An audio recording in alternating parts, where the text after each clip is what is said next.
প্রথমত শিক্ষার্থীরা যাদেরকে নির্বাচিত করবে তাদের সাথে কাজ করতে আমাদের বিন্দু পরিমাণ সমস্যা নাই, কারণ এখানে ভোট ব্যালট বক্স চুরি হয়েছে বা ভোট আগের রাতে হয়েছে এমন কোনো ধরনের কোনো অপ্রীতিকর অভিযোগও আসে নাই।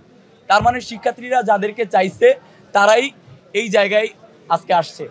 এবং আমাদের এখানে ছাত্রদল মনোনীত প্যানেল থেকে আমাদের নার্গিস আপু আছেন, যিনি নারী ফুটবল দলের আমাদের অগ্নিকন্যা। রাজশাহী বিশ্ববিদ্যালয়ের শিক্ষার্থীরা হয়তোবা তাকে এখন বলতে হয়, কষ্ট নিয়ে বলতে হয় যে রাজশাহী বিশ্ববিদ্যালয়ের শিক্ষার্থীরা হয়তো এখন তাকে এই নির্বাচনে অংশগ্রহণ বা নির্বাচনে বিজয় দান করার মাধ্যমে মূল্যায়ন করতে পেরেছে। তো আমরা সবাই একসাথেই কাজ করতে চাই, আমাদের ভিতরে কোনো ধরনের সংশয় নাই।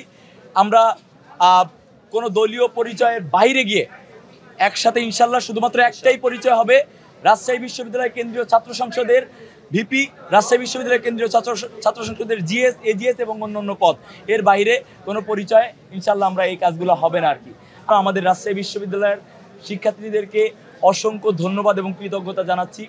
পাশাপাশি বিগত কয়েক দশক ধরে রাকসু অচল থাকায় আমাদের যেই ভাই বোনেরা অক্লান্ত পরিশ্রম করেছেন, প্যারিস রোডে দিনের পর দিন ধরে আন্দোলন করেছেন, হামলার শিকার হয়েছেন, মামলার শিকার হয়েছেন, তাদের প্রতি বিনম্র শ্রদ্ধা, অশেষ কৃতজ্ঞতা জানাচ্ছি। আপনাদের সেই ছোট ছোট আন্দোলনগুলো আজকে আমাদের এই বাস্তবসম্মত এই একটা সফলতার পথ দেখিয়েছে।